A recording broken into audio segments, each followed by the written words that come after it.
Hi everyone, I wanted to show you a monster that I made and show you how I made it. So first of all, I started out by making the base of it, the armature for it, out of foil. And this is, if you remember, many moons ago, I'll put a link in the description. Do you remember when I made Sugar Plum Fairy from Cabin in the Woods? Well, I've been looking at the mask of that because I've still got the mask of that from all them years ago, and I wanted to make a sort of more updated modern version with my own little twist to it. So I started off with the 3 circles of foil, circles-ish of foil, and made them so they were like concentric circles. Then it was a case of starting to build up the height of it from the base, because obviously I need this to stick out and look a bit more rounded so it looks like a head as opposed to just like a flat mask or something. So to do that, what I did is the one side of the outer ring that I made, I lifted that up and then stuffed a load of foil underneath, a couple of layers, and glued that into position. This just gives me the depth. I decided to take it off the second piece of card as well, because what I was going to do was make the mount for it, because I want this to look like a sort of trophy mounted monster head. But I took the second layer of cardboard off because I realised I'm going to have to build it up a bit more. So I was going to use this layer of cardboard just as the back of the head, really. So here you can see I'm adding to the rings of foil to make them deeper. I need them to stick out a lot more from the cardboard. So I worked on building those layers up until it started to form a sort of rounded head shape. And obviously I built up the rings on the inside as well. The one right in the middle, because that's furthest away, like that's like sort of going towards the back of the throat, I left that as just one layer of foil. That didn't need to be as deep as the rest, because obviously I want that to look like it's receding back into the mouth.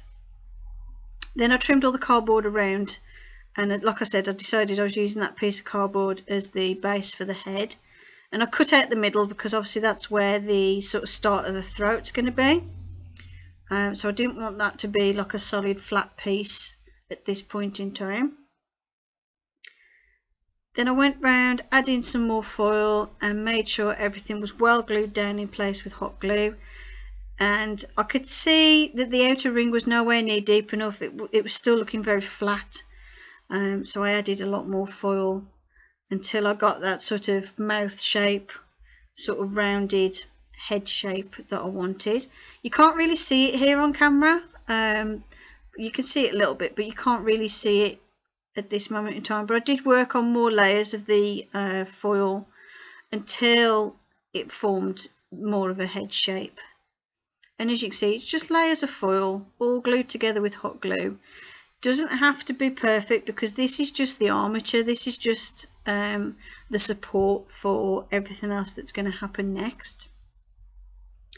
Then once I got the shape how I wanted it, got it as deep as I wanted it, I then coated the whole thing in 2 layers of tissue paper and PVA glue, which took about 3 days to dry, I believe. So I did use a lot of glue. Then I needed some more detail, and the detail I wanted to add I can't really add by using the tissue paper and glue method, not to get it as neat and as detailed as I want. So then I went to Sculpey. I applied a thin layer of Sculpey over the bottom lip because I decided I wanted my monster to have lips with the lip texture in. Then just use my clay tool to scrape little lines, some deep, some not so deep, into the clay to form the sort of wrinkly lip texture that I wanted for my monster. And as you can see, all I'm doing is I put some deep lines in first, and I have to make sure that the lines line up all the way around the piece of clay. And then I use my clay tool in a little dragging motion just to scrape lots of little lines into the surface. I wanted it to look like this lip's quite wrinkly, it's capable of stretching further, because this monster can like open its head really wide to swallow its prey. And I'm just supporting the back of the clay with my finger to make sure I don't scrape it off. And I did the same to the top lip. Then inside the two inner rings, I just applied some clay and smoothed it down to form basically gums, and then started sculpting some teeth and placing those into the gums. I started on the middle first, because once you've got the outer two layers of teeth, it's going to be really fiddly to reach into the center to put the tiny teeth in. So I started off with the tiny teeth in the center, and all I'm doing here is shaping these with Sculpey and placing them in place. It was a bit fiddly, and there were a couple of teeth where I'd like smushed them while I was going around, because obviously it's a bit tight. I suppose I could have made the teeth separate and then glued them on later, but I wanted them to sort of be embedded into the gum more. I wanted it to make it look like they actually fit into the gum, and I didn't really want to do that and then try and make teeth to match later on, so I just did it this way. And as you can see, I'm just pressing around the gums. I'm trying to give as much of that sort of gum shape as I can around the teeth, and I just kept working on the teeth. And as I got to the outer ring, like the outer layer where the lips are, I made the teeth bigger as they were further forward. So I want these to look like little teeth that go down the throat. Then once I'd done all the teeth, I decided to make a forked tongue for my monster. And for this I just got another piece of Sculpey and cut it into a basic forked tongue shape, like so, and just smoothed down all the edges as best as I could and tapered some of the tips a little bit. I wanted this tongue to look fairly thick, and I wanted it to be really textured, you know, like how like a predator's tongue, like a tiger or something, has like quite a rough tongue, which helps them to like, you know, eat their prey. I decided I wanted to have that for the monster. Then I realised I'd put some teeth in the way, so I had to take some teeth out to put the tongue in and smooth it down. But then I did put a couple of the teeth back, because at first I wasn't going to make a tongue, and then I decided it really needed one. So here you can see I'm making sure it's got lots of texture. I'm making sure that the tongue stuck down well, and that's what the mouth looked like pretty much once I'd finished with the Sculpey. Forgot the word then. I was going to say epoxy Sculpey, it's not, it's Sculpey, this one. And I was going to put like a layer of Sculpey at the back of the throat to sort of add a bit of texture there, but I decided against that in the end. I think I added the texture with hot glue, if I remember right, in the end. Then I had a couple of spare teeth left over and decided to add them to the front just for a bit of variety. I didn't want this to look like a monster with perfectly formed teeth. I wanted it, maybe he's previously broken some teeth and they're growing back, or he's got rows of teeth like a shark or something. Then I painted the whole thing black. And don't worry about the hideous pink colour at the minute. This is just like a base coat, the pink. Because the gums, I decided I wanted like a sort of pinky, reddy, almost human-like colour. But obviously I painted the whole thing black, which I like to do because it evens out the tone of everything, and also it dulls the colours down, because I don't like sort of really bright in your face colours for creatures and things. I prefer the colours to look a bit dull, a bit dingy. But obviously it just means later on anything you want to stand out requires layers. So for the base layer for the lips I used red, and for the base layer of the gums I used pink. But I did go over these later on, and obviously once I've done the skin texture on the monster, this is not going to look like bright red lipstick, because the monster's not stained black. I decided I was going to paint the monster blue for this one, which you'll see me do in a little bit. And I had to go over a fair few times over the lips just to make sure I got the paint in all those nooks and crannies that I'd carved into the Sculpey. And the same with the tongue. The tongue took a couple of layers to get the base coat down, because of so much texture being in the on the tongue. I needed to really make sure I got in all those nooks and crannies for the base layer. I didn't mind too much at the back if a bit of the black showed through, because it kind of added a bit of shading to it when it was finished. And then as you can see, I'm going over the gums at the back.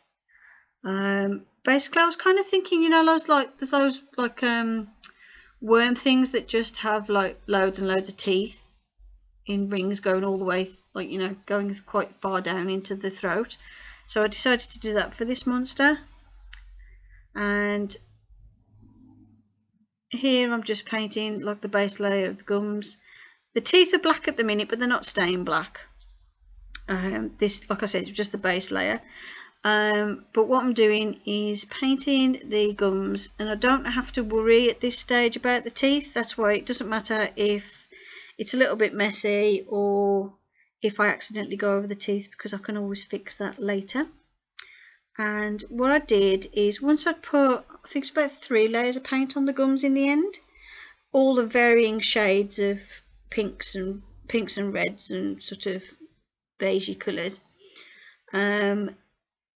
Then what I did is I actually did another layer of black over the teeth, let that fully dry, and bear in mind as well that acrylic paint will dry ever so slightly darker than it comes out the tube, about a shade darker.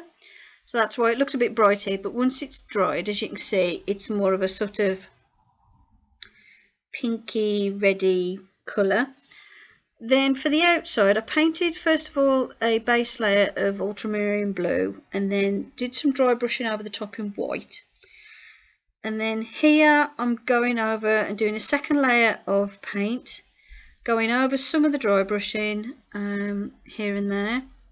This is a slightly darker shade of the blue that I was using to go in sort of creases and crevices, just to add a bit of shading and make it look like the skin's got folds and wrinkles in.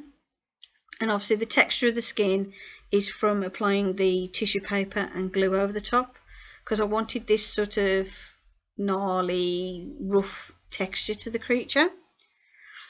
And I did the same dry brushing with the blue and white on the inside as well.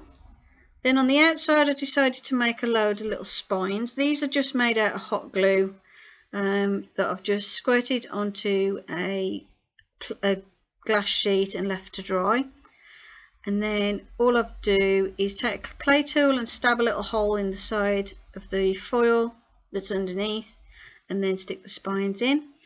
Then I applied 3 coats of white paint over the teeth and the spines to make them really stand out. And as you can see, that just adds that brightness that was missing.